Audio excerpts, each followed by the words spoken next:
We now present the Shoemaker and the Elves. Once upon a time, there was a very poor shoemaker and his daughter and his wife. The shoemaker was so poor, in fact, he was always saying, "I'm so poor. I'm so poor. His wife said, "Boy, are we poor." Boy, are we poor. And his daughter said,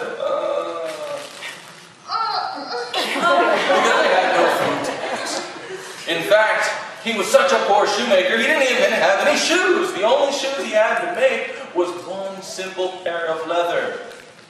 He was too tired because he hadn't eaten that day, and he decided, we should go to bed, and I'll put the shoes tomorrow.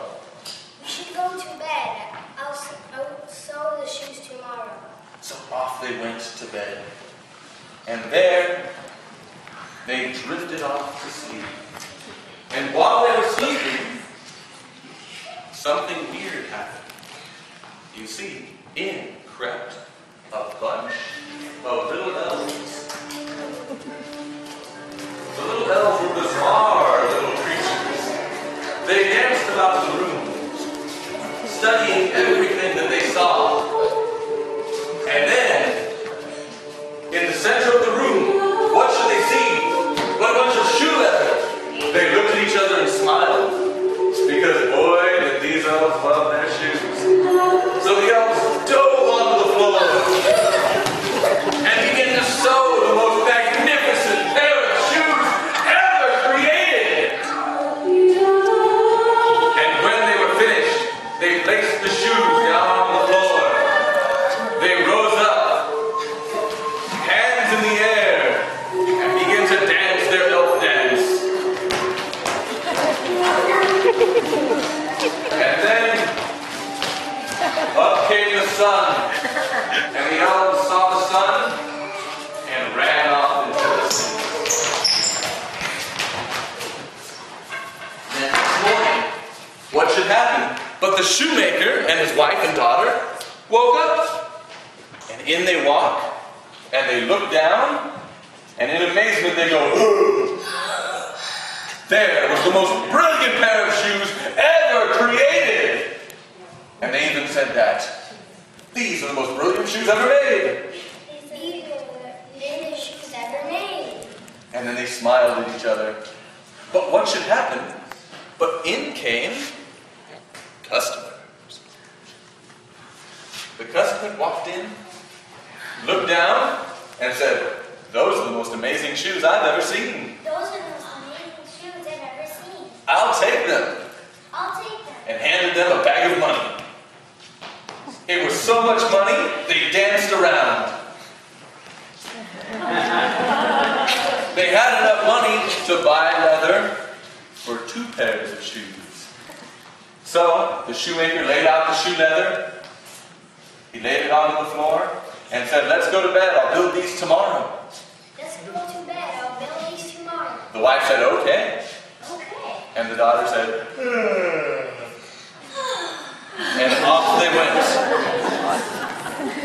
And drifted off to sleep. But what should happen that night? But slowly, in crept the elves. Once again, looking about the room, being weird as can be. And then they looked down and they saw even more shoe leather. They looked at each other and smiled.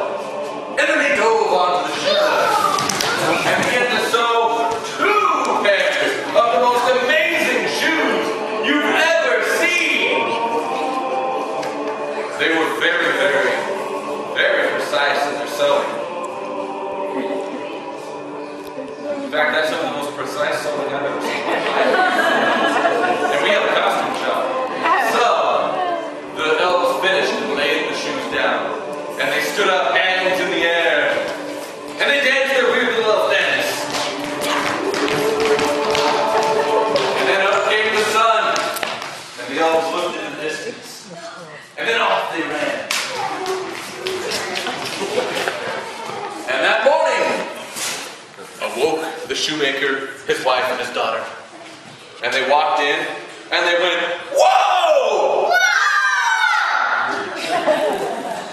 There were 2 They're the most amazing shoes I've ever seen. And before they could say anything else, in walked another customer.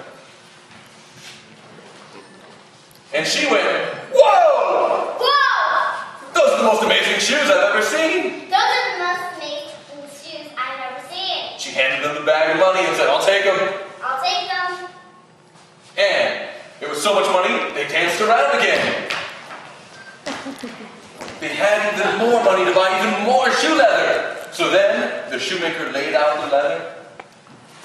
And then he stopped and thought, I wonder who's making these shoes. I wonder who's making these shoes. And the mother said, maybe we should stay up tonight and see. Maybe we should stay up and see tonight. And the daughter went, all right. And off they went. But they hid instead of went to bed. And that night, what should happen? But in crept the elves. And they looked down and saw even more shoe leather. They were in bliss. They dove onto the shoe leather, making a bunch of shoes. They were happy as happy could be. And then when they finished, they rose up onto their feet, hands in the air, and danced their weird little dance. And then up came the sun, and off ran the elves.